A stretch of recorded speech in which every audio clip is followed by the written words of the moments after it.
Shalom Bapak Ibu Saudara yang dikasihi Tuhan. Jumpa kembali bersama saya Billy di dalam program Pendalaman Alkitab yang hadir setiap hari Jumat malam pada pukul 19 waktu Indonesia Barat. Di kesempatan kali ini kita akan melanjutkan kembali pembahasan kita di pekan yang lalu.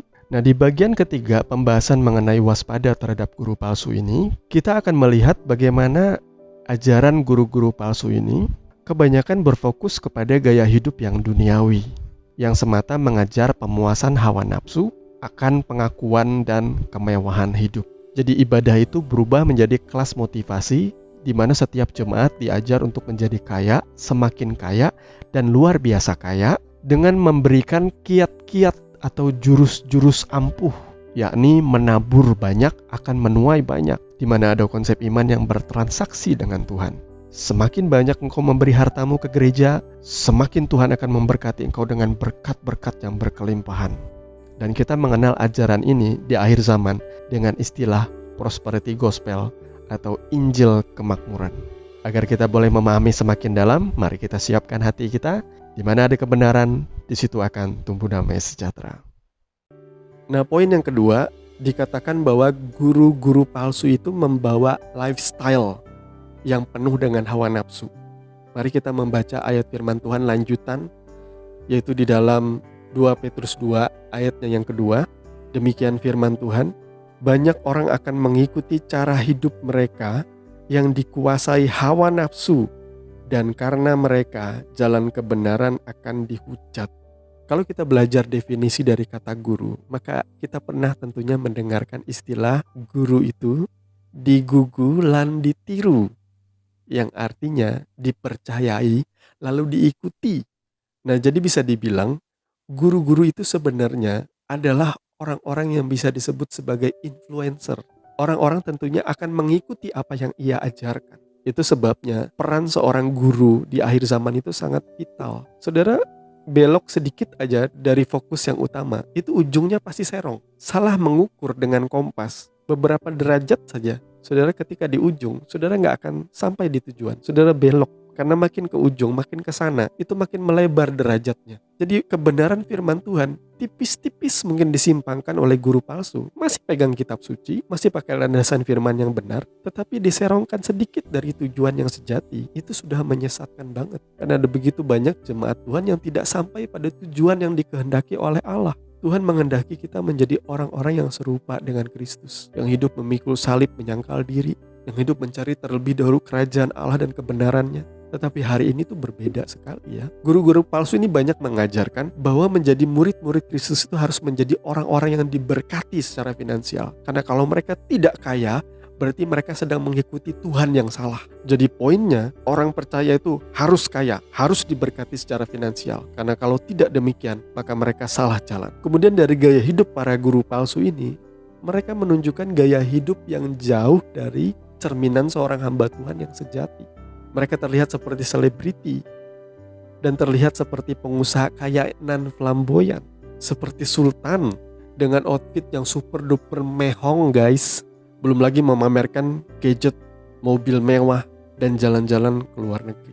Nah, tidak heran ada begitu banyak jemaat yang berpikir, oh ini dia model kekristenan yang sejati itu harusnya kayak gini. Diberkati secara finansial, punya penampilan yang elegan. Sehingga ada begitu banyak yang berlomba-lomba ingin memiliki gaya hidup sama seperti guru-guru palsu ini. Karena bagi mereka, guru-guru inilah teladan, baik di dalam pengajaran maupun di dalam kehidupan.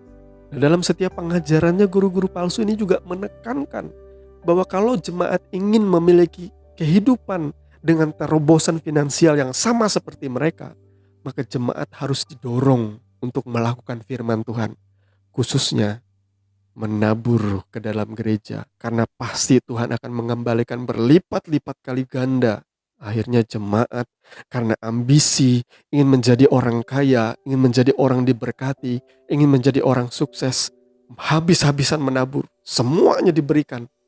Sampai-sampai dengan iman berhutang untuk menabur, sampai-sampai dengan iman menjual semua aset dan diberikan buat gereja. Supaya apa? Supaya dikembalikan Tuhan berlipat-lipat kali ganda. Akhirnya guru-guru palsu ini menjadi semakin kaya dan jemaat semakin miskin. Kemudian muncullah beberapa produk dari gereja Yang pertama disebut persepuluhan. Walaupun hukum mengenai persepuluhan yang diajarkan oleh gereja ini masih belum jelas petunjuk teknis dan pelaksanaannya. Kemudian muncul istilah yang namanya buah sulung yang wajib ditagih setiap tahun, di awal-awal tahun, di bulan-bulan orang bonusan. Kemudian ada begitu banyak persembahan-persembahan yang tidak masuk akal, yang tujuannya mengeruk sebanyak-banyaknya keuntungan dari jemaat. Saudara bisa lihat gak di sini betapa rakusnya guru-guru palsu? Oleh sebab itu makanya disebutkan di dalam Alkitab, mereka adalah orang-orang yang memiliki cara hidup yang dikuasai oleh hawa nafsu. Dan masih di dalam 2 Petrus 2 ayat 2 tadi berkata, karena mereka jalan kebenaran itu dihujat. Ya jelas ya. Jadi kalau pengajaran yang mengutamakan pencapaian kehidupan yang diberkati secara finansial, yang intinya berpusat kepada keinginan daging, justru semuanya ini mendatangkan hujat bagi kekristenan, guys. Karena orang Kristen itu justru terlihat duniawi banget. Mereka beribadah, mereka melayani, mereka melakukan firman Tuhan. Semuanya ditujukan supaya mereka mendapatkan berkat yang berlimpah-limpah. Supaya mereka memiliki terobosan finansial menjadi orang-orang kaya. Dan motifnya begitu dipenuhi oleh hawa nafsu dan ambisi mengejar kekayaan. Bukankah kalau kita mengajarkan kebenaran-kebenaran pokok kekristenan seperti hidup kudus, menyangkal diri memikul salib, pendalaman Alkitab, mengenal akan Kristus Yesus, mengasihi sesama, bahkan mengasihi musuh. Semua pengajaran-pengajaran itu justru membuat kekristenan itu dihormati. Tetapi ajaran-ajaran guru palsu itu justru membuat begitu banyak orang muak dengan kekristenan. Orang percaya kok diajar nyari duit, orang percaya kok diajar untuk menjadi kaya, mata duitan, duniawi.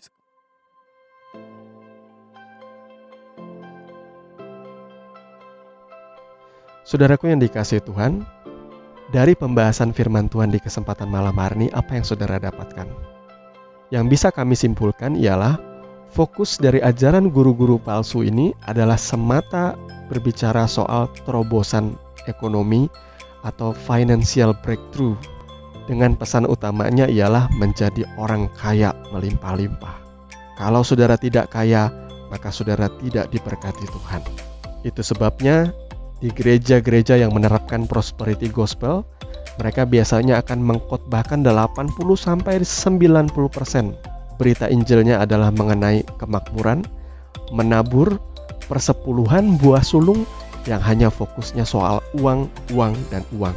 Padahal firman Tuhan sendiri berkata bahwa akar dari segala kejahatan ialah cinta akan uang. Tetapi kenapa gereja lebih banyak memberitakan tentang uang daripada tentang Kristus? Jadi saudaraku, sampai di sini pembahasan kita. Kita akan melanjutkan kembali pembahasan kita di pekan yang akan datang. Kalau saudara menyukai video ini, jangan lupa like dan juga bagikan kepada teman-teman kita yang lain. Pastinya dukung pelayanan kami dengan cara subscribe channel ini dan nyalakan notifikasi agar saudara mendapatkan info-info yang terbaru dari konten channel Simply Truth ID. Sampai bertemu di next episode dari program Pendalaman Alkitab. Kasih karunia menyertai saudara sekalian dan Shalom.